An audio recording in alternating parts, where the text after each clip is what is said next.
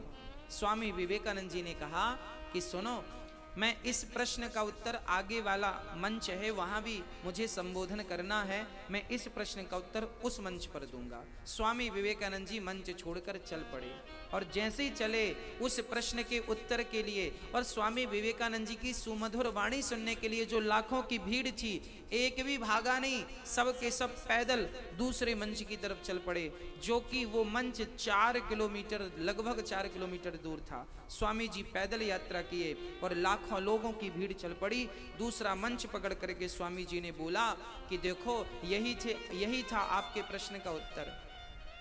उसने कहा मैं तो समझा नहीं। तब स्वामी विवेकानंद जी ने कहा कि जिस कृष्ण की कथा के लिए आप 4 किलोमीटर पैदल चले आए, उस कृष्ण के लिए लोग पीछे पीछे दौड़ रहे थे, इसमें आश्चर्य क्या है? जिस कृष्ण की कथा में इतना पावर है, जिस कृष्ण की कथा में इतना रस है, जिस कृष्ण की कथा में इतना आनंद है, उस कृष्ण में कितना आनंद रहा होगा, ये तो आप कल्पना कर सकते हैं, एक इमेजिन हो सकता है। कितनी बड़ी बात स्वामी विवेकानंद जी ने कही और इस बात को कितने सुंदर ढंग से उन्होंने प्रस्तुत किया। हाँ प्रिय भक्तों, ये वही कथा है। हमारे पिता के पिता के पिता के पिता भी यही भागवत सुनते आए और हम भी वही सुनते हैं। कल का अखबार आज के लिए पुराना हो जाता है, पर कल की भागवत आज आपने सुनी और आज की फिर कल सुन लेंगे तो आपको पुरानी नहीं लगेगी, हर बार कुछ नयापन लगता है। ये दास अनिरुद्ध यहाँ इसी मंच से महीनों से कथा सुना रहा है, वही भागवत की कथा आप वही सुन रहे हैं। ना तो सुनने वाले उस कथा से परेशान भये, ना तो ये दास परेशान हुआ। इसका तात्पर्य यह है, मैं स्वयं इस चीज का अनुभव करता हूं कि जितनी एक ही प्रसंग को मैं जितनी बार सुनाता हूं, उतनी बार मुझे सुनाने में नया लगता है। ध्रुव की चर्चा तो आपने कितनी बार सुनी होगी, ये दास ने भी कितनी बार सुनाई होगी। वही प्रहलाद, वही ध्रुव, वही धुंधकारी, पर जितनी बार सुनाओ उतना आनंद आता है, जितनी बार सुनो उतना नया लगता है। तो भागवत आनंददायक है। हाँ, ये भागवत केवल करुणा बरसाने वाली है। ये भागवत भगवान का स्वरूप है। भगवान कैसे थे? जब गोपियों को छोड़कर भगवान गए, सारी गोपियां बिलख रही थी, तड़प रही थी कृष्ण के लिए। भगवान से इतना प्रेम था गोपियों का, एक पल का वियोग वो सहन नहीं कर पाई। एक दिन मां यशोदा ने श्री कृष्ण को भोग लगाया। भोग क्या, थाली लगाई, दाल चावल सब्जी रोटी रसमलाई। एक कटोरी में, सोने की कटोरी में मां देवकी ने आज मक्खन और मिश्री डाल दी। कहीं सुना मां देवकी ने कि यशोदा इसे माखन और मिश्री खिलाती थी तो इसे बड़ा पसंद आता था, तो आज मां देवकी ने भी भोजन कराते समय कृष्ण को मक्खन और मिश्री परोस दी।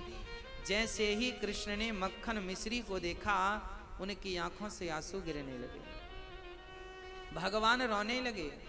मां देवकी ने कहा, पुत्र क्यों रो रहे हैं?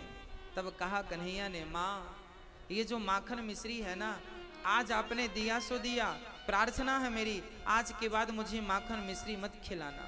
क्यों बेटा, मैंने तो सुना है तुझे पसंद है। कन्हैया ने कहा, मां मुझे पसंद तो है, परंतु केवल मां यशोदा के हाथ की पसंद है। जब मैं इस मक्खन को देखता हूं ना, तो मुझे अपने बाबा नंद की याद आ जाती है, और जब मैं इस मिश्री को देखता हूं ना, तो मुझे अपनी मां यशोदा याद आ जाती है। मां यशोदा की याद आ जाती है, इसलिए मुझे माखन और मिश्री मत दिया करो। माँ, मुझे बाबा और माँ यशोदा की याद आ जाती है। ये माखन माँ यशोदा गोद में बिठाकर कैसे खिलाती थी, ये तो केवल माँ के हाथों से ही मुझे पसंद है, वरना किसी के हाथों का नहीं। भगवान रोने लगे और माँ यशोदा के लिए पुकारते पुकारते वो यमुना की तरफ बढ़ गए। तुरंत देवकी माँ ने उद्धव को बुलाया, उद्धव यहाँ आओ, यहाँ आओ। देखो लगता है कृष्ण नाराज हो गया, देखो तो जरा उसे मनाओ, उसे कहो, उसे समझाओ। ठीक है, मैं नहीं दिया करूंगी, एक बार मना करके लाओ। उद्धव जी चल पड़े। यमुना के तट पर श्री कृष्ण यमुना की तरफ देख रहे थे, मानो यमुना को देखकर वो अपने कृष्ण उस रूप का, उन गोपियों का, उस यमुना का स्मरण कर रहे थे। जब कभी यमुना के तट पर गोपियों के संग वो बंसी बट में बांसुरी बजाया करते थे, कभी वो यमुना पे स्नान करती हुई गोपियों को वस्त्र चुरा लिया करते थे, कभी वो यमुना के पास पानी भरने गई गोपियों के बर्तन पत्थर फेंक कर तोड़ दिया करते थे। ऐसे कृष्ण को आज, ऐसी गोपियों को आज कृष्ण याद कर रहे हैं।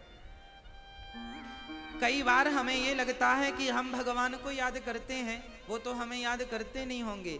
ना ना, आप जितना उन्हें याद करते हैं ना, उतना वो आपको याद करते हैं, बल्कि कई गुना ज्यादा, कई गुना ज्यादा। आज यमुना के तट पर बैठे हैं, उद्धव जी आए।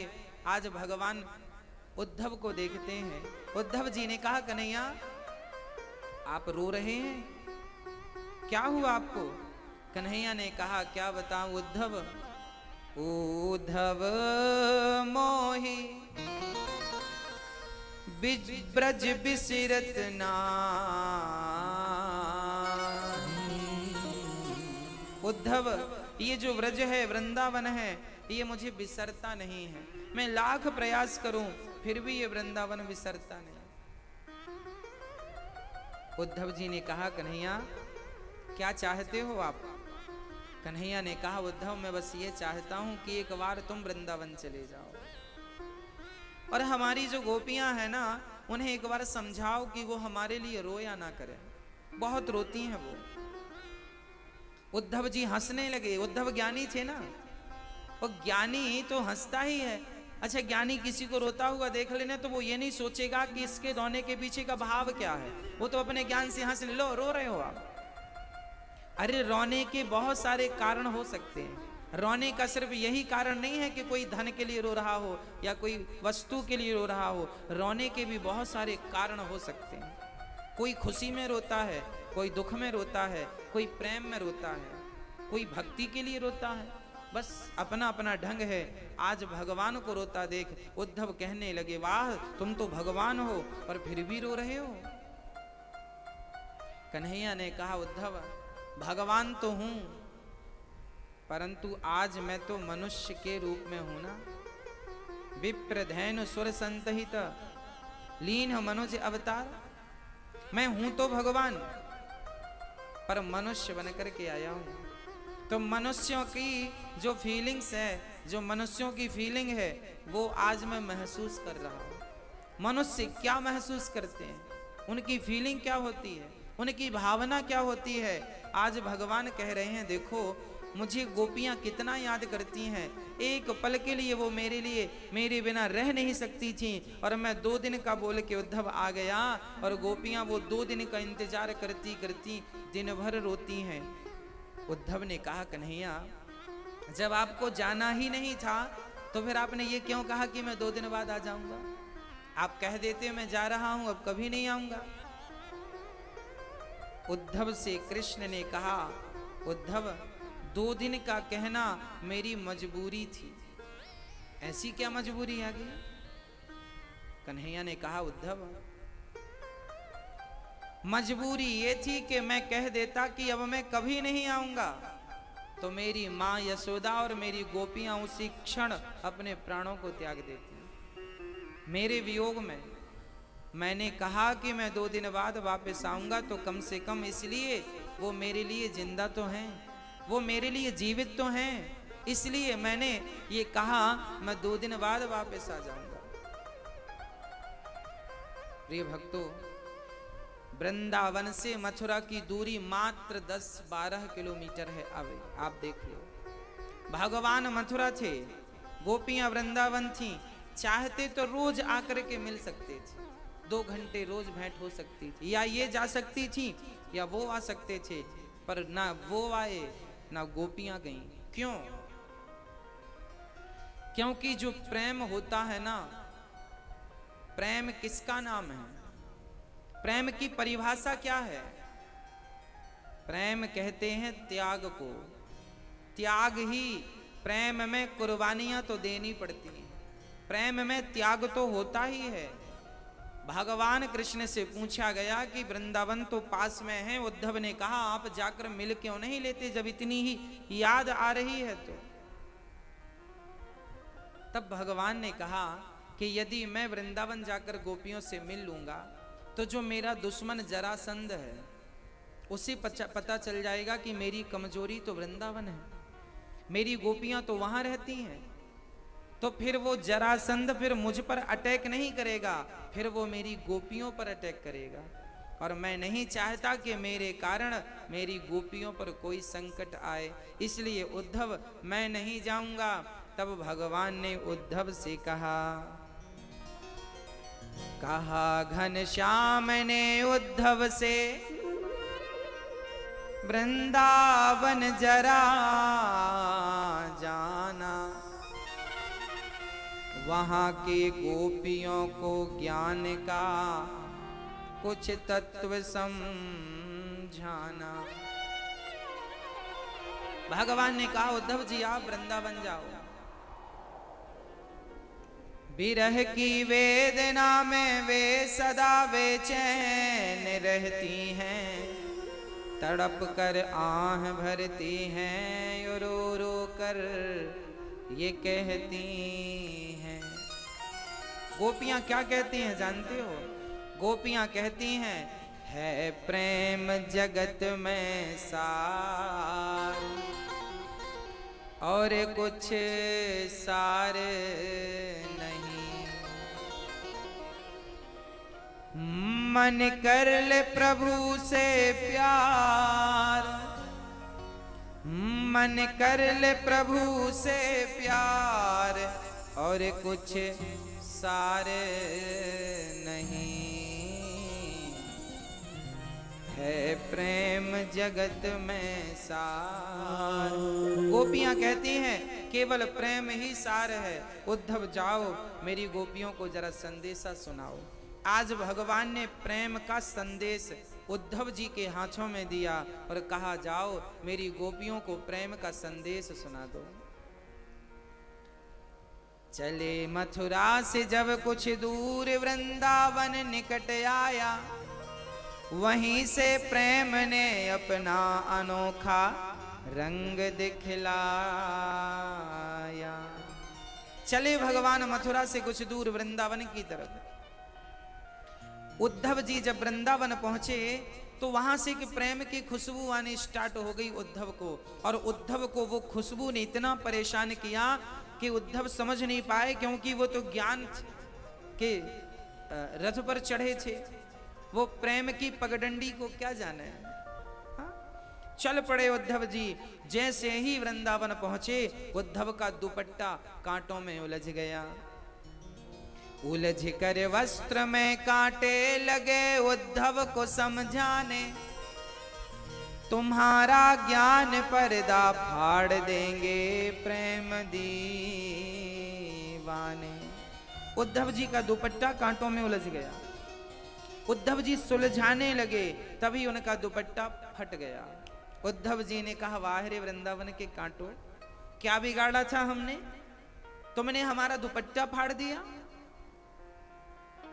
कांटों से आवाज आई, उद्धव जी आप ज्ञानी बनकर आए हैं, और ऐसे ही ज्ञानी बनकर आगे बढ़ोगे ना तो हम रास्ते भर तुम्हें मिलते जाएंगे, क्योंकि जैसे हमने तुम्हारे दुपट्टे को फाड़ा है, ऐसे गोपियां तुम्हारे ज्ञान के पहाड़े को फाड़ देंगी यदि ज्ञानी बनकर प्रवेश करोगे तो। ये प्रेम की नगरी है, यहां प्रेमी बन करके जाओ, यहां प्रेमी बन करके जाओ, ज्ञानी बन करके नहीं। जैसे ही उद्धव जी आगे बढ़े तो क्या हुआ,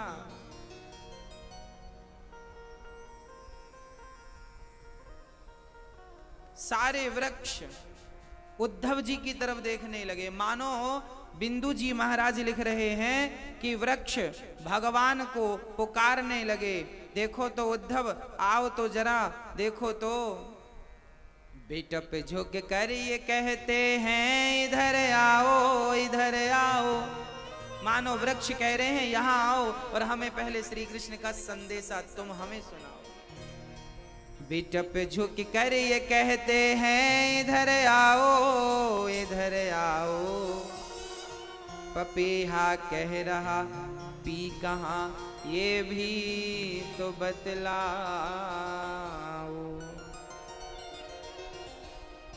नदी यमुना की धारा शब्द हरिहर का सुनाती है, भ्रमर गुंजार से भी यही मधुर आवाज आती है। उद्धव जी ज्ञानी बनकर चले हैं। अच्छा, आज मैं आपको एक बात स्पष्ट कर दूं, भगवान के पास कभी भी जाना तो ज्ञानी बनकर मत चले जाना। क्यों? क्योंकि जो ज्ञान मार्ग है ना वो बंदर के बच्चे जैसा है, और जो भक्ति मार्ग है वो बिल्ली के बच्चे जैसा है। आपने बंदर का बच्चा भी देखा है और बिल्ली के बच्चे को भी देखा है, दोनों में बहुत ज्यादा अंतर नहीं है, पर एक बहुत बड़ा अंतर है। क्या? बंदर का बच्चा जो होता है वो सदा अपनी मां को पकड़ के रखता है, बंदरिया का बच्चा अपनी मां को कस के पकड़ता है। इस पेड़ से उस पेड़ में मां छलांग लगाएगी बंदरिया, तो बंदरिया अपने बच्चे को नहीं पकड़ती, बच्चा अपने मां को पकड़ता है। अच्छा, मां ने छलांग लगाई यहां से यहां, और कभी बच्चे की पकड़ कमजोर हो गई तो बच्चे को गिरने की संभावना है या नहीं? कभी भी गिर सकता है। तो जो ज्ञानी है वो बंदर के बच्चे जैसा है, जो अपने ज्ञान से भगवान को पकड़ता है। कभी आपको ज्ञान का अहंकार हो गया तो आपकी पकड़ कमजोर हो जाएगी और गिरने की संभावनाएं बनी रहेंगी। जबकि ज्ञानी पकड़ के रखता है भगवान को, कभी भी छोड़ सकता है। जबकि प्रेमी बिल्ली के बच्चे की तरह है। बिल्ली का बच्चा जब जन्म लेता है तो बिल्ली अपने बच्चे को 7 घर घुमाती है, जब बिल्ली अपने बच्चे को 7 घर घुमाती है तब बिल्ली के बच्चे की आंखें खुलती हैं। जब आप भी 7 दिन की कथा सुनेंगे तो आपकी भी आंखें खुल जाएंगी भक्ति और ज्ञान की। अच्छा, बिल्ली अपने बच्चे को पकड़ती है। अब यहां देखना, बंदर में तो बच्चे ने मां को पकड़ा था, पर बिल्ली जब अपने बच्चे को लेकर चलती है तो यहाँ बच्चा माँ को नहीं पकड़ता, यहाँ माँ बच्चे को पकड़ती है। आपने कभी देखा है बिल्ली को अपने बच्चे को ले जाते हुए? बिल्ली अपने बच्चे की गर्दन पकड़ती है, बच्चा माँ को नहीं पकड़ता, बच्चा तो न्यूट्रल है। माँ बच्चे की गर्दन पकड़ती और दौड़ती है। ये वही बिल्ली थी जो चूहे को पकड़ लेती है तो फाड़ देती है, बच्चे को पकड़कर दौड़ती है, खरोंच नहीं आने देती। जैसे बिल्ली अपने बच्चे को पकड़कर चलती है, उसी प्रकार भगवान अपने भक्त को पकड़ करके चलता है। ज्ञानी भगवान को पकड़ता है, जबकि भगवान भक्त को पकड़ता है। इसलिए तो केवट ने जब नाव पे राम को बिठाया तो केवट ने नाव को डगमग डगमग डुलाया। राम जी बोले धीरे धीरे चल, हमसे तैरना नहीं आता। केवट बोला सरकार आपको तैरना नहीं आता तो आप मेरा हाथ पकड़ लो। कितना चतुर है, और ये छोटी सी बात कितनी बड़ी है जरा समझिएगा भक्तों। केवट ने कहा प्रभु आप मेरा हाथ पकड़ लीजिए। केवट आप भी तो राम का हाथ पकड़ सकते थे। केवट ने कहा यदि मैंने राम का हाथ पकड़ा तो शायद मैं कभी छोड़ भी दूं, पर राम ने जिसका हाथ पकड़ लिया राम कभी नहीं छोड़ेंगे। इसलिए प्रभु मैं नहीं, आप मुझे पकड़ लीजिए, है ना। तो ज्ञानी भगवान को पकड़ता है, जबकि भक्त को भगवान पकड़ते हैं। यही अंतर है ज्ञानी में और भक्त में। ज्ञानी बंदर के बच्चे जैसा है, जबकि भक्त बिल्ली के बच्चे जैसा है। सूरदास जी महाराज एक कुएं में गिर गए। एक बार जा रहे थे वो जंगल में, हवा चली तो रास्ता भटक गए। एक बहुत गहरा कुआं था, पांव फिसला, वो धम्म से कुएं में गिर गए। कबीर सूरदास जी महाराज कुएं पर थे, पर सूरदास तो सूरदास, वो तो कुएं पर गिर गए और वहां बैठ करके प्रेम से किनारे वो कृष्ण कृष्ण राधे कृष्ण राधे कृष्ण राधे कृष्ण गाने लगे। सुबह के गिरे शाम हो गई। अब भगवान को लगा कि यदि मैं नहीं गया तो जंगल से तो कोई गुजरने वाला रहा नहीं, यदि कोई नहीं गुजरा तो ये रात भर कुएं में पड़े रहेंगे। तब भगवान के मन में विचार आया चलो मैं अपने भक्त को बचाने चलूं। भगवान चल पड़े, छोटे से बालक बनकर गए और कहने लगे बाबा, ओ बाबा। दास जी ने कहा हाँ बेटा बोलो। कन्हैया ने कहा जो छोटे से बच्चे बनकर गए थे उन्होंने कहा बाबा आओ मेरा हाथ पकड़ लो, मैं आपको कुएं से ऊपर लाऊं।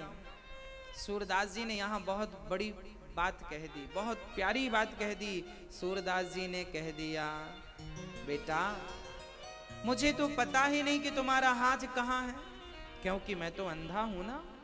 मुझे तो पता ही नहीं कि तुम्हारा हाथ कहाँ है। अरे तुम्हें पता है कि मेरा हाथ कहाँ है, इसलिए मैं तुम्हारा हाथ क्या पकड़ूं, तुम ही मेरा हाथ पकड़ लो ना। क्या फर्क पड़ता है मैं तुम्हें पकड़ूं या तुम मुझे पकड़ लो। हाँ, भगवान ने सूरदास जी का हाथ पकड़ा और एक ही झटके में बाहर कर लिया। सूरदास जी ने अब भगवान का हाथ पकड़ लिया। प्रभु मैं समझ गया आप ही मुझे उबारने के लिए आ गए, आपने ही मुझे उबार दिया। मुझे विश्वास है इस रूप में आप ही आए हैं मुझे उबारने के लिए। अब तो बड़े प्रेम से सूरदास जी ने चरण पकड़ लिए। प्रभु मुझे छोड़कर मत जाओ। जैसे सूरदास जी भगवान के चरण पकड़ते हैं और भगवान का पावन दर्शन करते हैं, जिद करी आप भगवान हैं। वो कह रहे हैं मैं बच्चा हूं, मैं ग्वाल बाल हूं, मैं फलाने का बेटा हूं। सूरदास जी कहते हैं बहाने ना बनाओ, आप भगवान हो। इस भरी बरसात में और भरे तूफान में भला जंगल में कौन आएगा आपके अतिरिक्त। और जब भगवान कहकर पुकारा तो अंत में सूरदास जी को भगवान ने दर्शन दिया। हाँ प्रिय भक्तों, आज उसी प्रकार उद्धव जी ज्ञानी बनकर गए हैं। शायद अभी उद्धव जी को पता नहीं कि प्रेम का पाठ क्या होता है। चले उद्धव जी। जब मां यशोदा के घर पहुंचे तो मां यशोदा की हालत पागलों की तरह थी।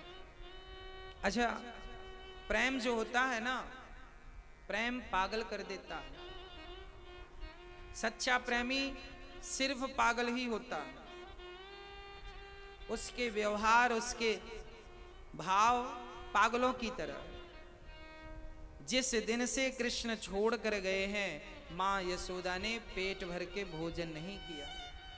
बस रोती जाती हैं, मेरा कृष्ण कब आएगा, कब अपने हाथ से हमें खिलाएगा, मेरा कृष्ण कब आएगा, मेरा कृष्ण कब आएगा। बस रोती हैं, रोती हैं।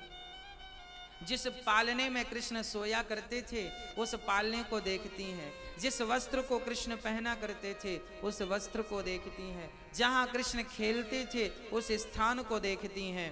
और बस उन्हें तो कृष्ण ही कृष्ण नजर आता। ये खेल रहा मेरा कृष्ण, ये सो रहा है।